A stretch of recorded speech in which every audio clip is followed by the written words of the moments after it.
In March of 2012, a viral video detailing the disturbing exploits of Ugandan Warlord Josephy Kony took the world by storm. Whilst there are many videos available detailing the controversy of that video, we will today be focusing on just how and why Kony was able to cause such murder and carnage. In today's video, we will cover the Ugandan Bush War, how Kony was able to create the Lord's Resistance Army, and the crimes Kony inflicted on so many. It is perhaps helpful to start with the fall of the Ugandan dictator Idi Amin in the year 1979. Idi Amin was able to rise to power by ousting President Milton Obote. When Amin's Ugandan military was defeated in a conflict by Tanzania, Amin fled, leaving Obote to retake the presidency in elections held in 1980. Many, however, believe that the election was rigged in Obote's favour, with accusations of ballot stuffing. In the face of accusations of an unfair election, Obote sought to cling to power with political oppression. This included mass arrests and torture. Many, however, sought to topple this new government. The Ugandan Bush War saw many groups fight against the government military forces. One notable force was the National Resistance Army, otherwise known as the NRA. This group was led by Yoweri Museveni. The fighting led until 1986 and saw much in the way of criminal conduct. The NRA utilised indiscriminate use of landmines and utilised child soldiers in the fighting. The government forces launched assaults on civilian populations believed to have supported the NRA. Many were slaughtered and subjected to horrific SA. It is estimated that 300,000 people died during the Ugandan Bush War, with 750,000 internally displaced. In the end, Museveni became president and set about establishing his rule. One of his key acts was to target members of the Acholi people. The Acholi had traditionally played a major role in the armed forces, with many in key roles of Obote's government. Many had played a role in the crimes committed against civilians suspected of supporting the NRA. In an attempt to pacify the Acholi-held areas in the north, NRA troops carried out retributive attacks against Acholi civilians, as they were seen as the enemy within. Crops were destroyed, with hundreds of thousands of Acholi people being displaced. In the end, over 2 million people were detained in prison camps, suffering from disease, starvation, and attacks by this new regime. Remnants of the previous government's armed forces formed the Ugandan People's Democratic Army, or the UPDA, and these were sent to fight against Museveni. Against this backdrop, the Holy Spirit movement was founded by Alice Ouma, an Acholi spiritual leader. She claimed to be able to speak to spirits who communicated God's will to her. She was told by God that the Acholi people must purify themselves of sin through armed conflict with a Museveni government and re-establish Acholi supremacy. Her beliefs were grounded in elements of the Catholic faith, but with her as a prophet as to direct the Acholi people. Ouma provided her soldiers with all manner of blessings. She would absolve them of sin with a touch, provide them with rocks that she claimed would turn to grenades when thrown, and would teach them how to become bulletproof with all manner of totems. Despite early victories, the Holy Spirit movement troops suffered a major defeat when the government's artillery decimated their forces. Ouma claimed that the Holy Spirits had abandoned her, and she fled to Kenya in 1986. Shortly after, Josephy Kony made his first appearance, claiming to be a spiritual leader and filling the void left by Ouma. Kony had been raised in the Catholic faith and had been an altar boy in his youth. Kony founded the Lord's Resistance Army in 1987 with the remnants of the Holy Spirit movement. Its goal was the destruction of the Museveni regime through the use of violence. It would become a cult of personality centered around Kony and his apparent supernatural powers.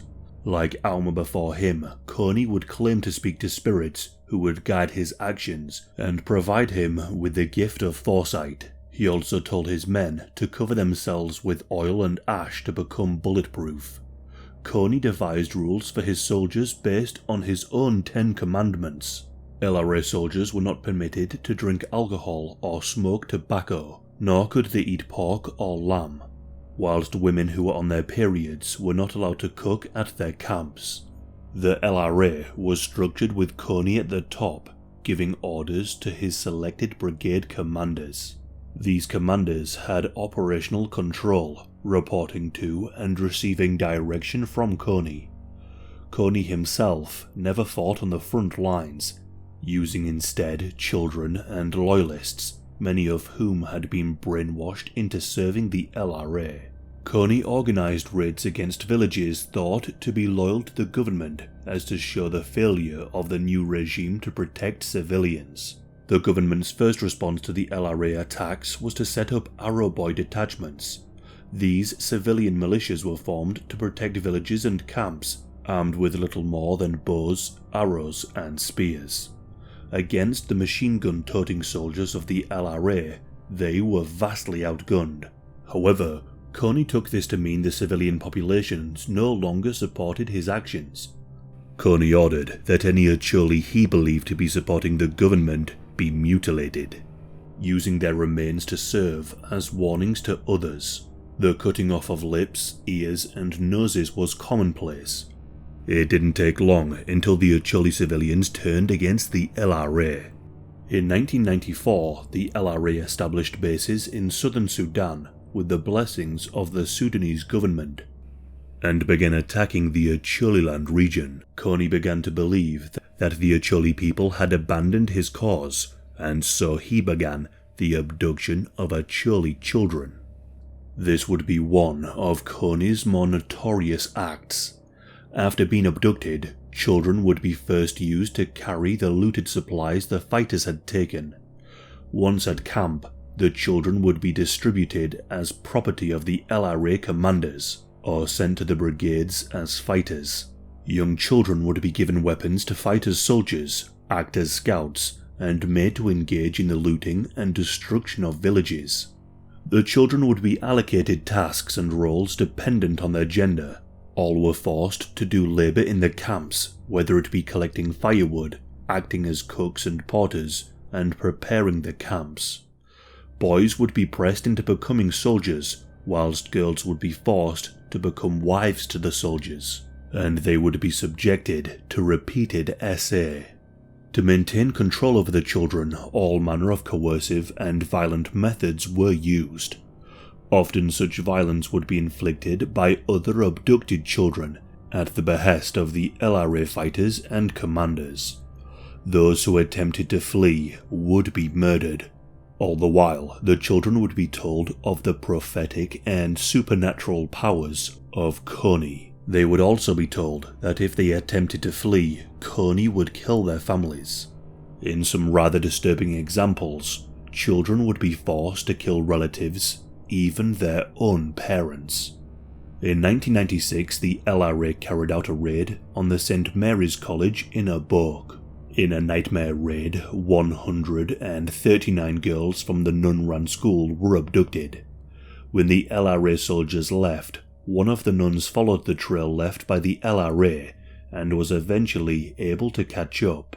The nun, by the name of Sister Rochelle Facera, was able to secure the release of 109 of the girls, but 30 had been selected by the LRA commander to remain. In a grim example of the methods employed by the LRA, one of the girls who attempted to escape was beaten to death, not by the LRA soldiers, but by the other abducted girls. When the girls initially refused, they in turn were beaten and threatened with death. One of the girls, named Judith, who the sister had asked to look after the girls, caught the attention of the LRA soldiers, who, annoyed by her compassion to the others, had her beaten and hacked to death with bike chains and machetes. And this would not be the last time that the LRA would target a girls' school. One of the more infamous abductions of children carried out by the LRA was the Lawala Girls' School incident. In May of 2003, Kony ordered that his men abduct schoolgirls. Around 30 LRA fighters launched an attack on the boarding school, where some 230 girls were sleeping. At least 70 girls aged between 13 and 19 were abducted and were forced to carry loot the soldiers had taken. 2 of the abducted girls were taken by Kony as his wives. Museveni's response to the LRA actions was to concentrate the Acholi people in protected villages. These camps were designed to, on the surface, protect people from the LRA. However, they served another purpose. This was a continuation of the oppression of the Acholi people. Those who refused to join the protected villages were beaten and their homes were shelled with artillery. These camps were not at all protected and were still subject to LRA attacks. They became infested with disease due to the unhygienic conditions, notably cholera and Ebola. At the height of their use, 1.8 million people were held in protected villages, whilst the death toll was around 1,000 a week. These camps have been compared to the camps used by the British in the Boer War, and there are those who have even claimed that such actions amount to genocidal displacement. In 2002, the Museveni government launched Operation Iron Fist, an attempt to crush the LRA once and for all. At this time, it was believed that the LRA numbered no more than 1,000 soldiers strong. They targeted bases in Sudan, though this in turn led to an escalation of LRA attacks on civilians. This resulted in Museveni bringing the case to the International Criminal Courts in the year 2003. Kony, along with his leading commanders, were issued arrest warrants. By 2006, attempts were made to reach a peaceful resolution with the LRA raids in Uganda, and a ceasefire was reached in September. The LRA agreed to leave Uganda and gather in Sudan in predetermined locations, with the Ugandan military promising not to attack. By 2008, however, the LRA resumed attacks, this time in the Central African Republic, the Congo, and in South Sudan. In December of 2009, the LRA committed the Makombo massacre in the Democratic Republic of the Congo. Posing as Congolese soldiers, the LRA attacked 10 villages in the Makombo region. Around 300 people were killed, and at least 250 people were abducted, with a quarter being children. The raid was carried out by LRA commander Dominic Onwun, who himself had been abducted and pressed into being a child soldier. In the 2010s, international efforts were made to track down and defeat the LRA. The African Union, the United Nations, and the United States all made efforts, yet the attacks and raids continued. In the dense jungle bush of the Congo and Sudan, the LRA scattered to hide from the Ugandan military. They stayed in small camps of just a handful of soldiers, and they constantly moved to avoid detection.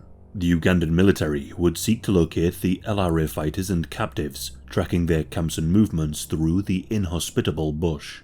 The goal was not only to engage in a firefight to kill, but to encourage the LRA fighters to defect. Flyers and radio broadcasts were used to encourage the LRA fighters to defect. This media would detail the experience of former LRA fighters, many of whom were given amnesty and the opportunity to reintegrate into society. This often involved some level of therapy, assistance in returning home, or more often than not, a place in the military. One LRA fighter who defected is named Richard Komakech. He was only 12 when he was abducted by the LRA. Following a dispute with some of the other fighters, he and 3 others fled and surrendered to a military unit. Richard had grown disenfranchised and had been brought up believing that the LRA would take over the government and provide positions of power for the soldiers. When nothing began to materialize, he began to realize the cause was hopeless and that Kony was a fraud. In the year 2012, the Kony viral video captured the world's attention as to the crimes of the LRA. This exposure made Kony a household name. In recent years, there has been progress in defeating the LRA. For example, in 2015, Dominic Onwun surrendered and was the only LRA commander to have ever been arrested and face trial. His crimes ranged from war crimes such as targeting civilians to crimes against humanity including enslavement. Not only had Dominic committed these heinous crimes, but he himself had been a victim to them. It was reported that when he was first abducted, he attempted to flee the LRA. However, he was captured, and as a punishment, he was forced to flay the skin of another captive child. In February of 2021, he was sentenced on 61 counts to 25 years imprisonment. Joseph Kony and the remnants of the LRA remain at large even to this day, though 2 of the brigade commanders have been killed in action, and their deaths were confirmed. The LRA are no longer the threat they once were. They have splintered and now act more akin to a criminal gang, dealing in ivory and incapable of carrying out any large-scale abductions or attacks. It is thought that as many as 12,000 people have been killed as a result of the LRA's actions. Anywhere from 25 to 38,000 adults are believed to have been abducted, with around 60,000 children abducted for some length of time. Most of those in captivity witnessed the murders of others, some even forced into committing the crimes. There has been an intensive effort to rehabilitate those abducted by the LRA, to undo the brainwashing, and to reintroduce them into society. Following the removal of the LRA from Uganda, the majority of the Acholi people have been able to return home, but little has been done to address the crimes committed by the Museveni government against the Acholi people. The LRA was able to be formed due to the oppression of the Acholi people at the hands of the Museveni government, but it soon turned against the people it proposed to protect, targeting them in the brutal abductions. Child soldiers became commanders in the LRA, repeating the cycles of violence that created them.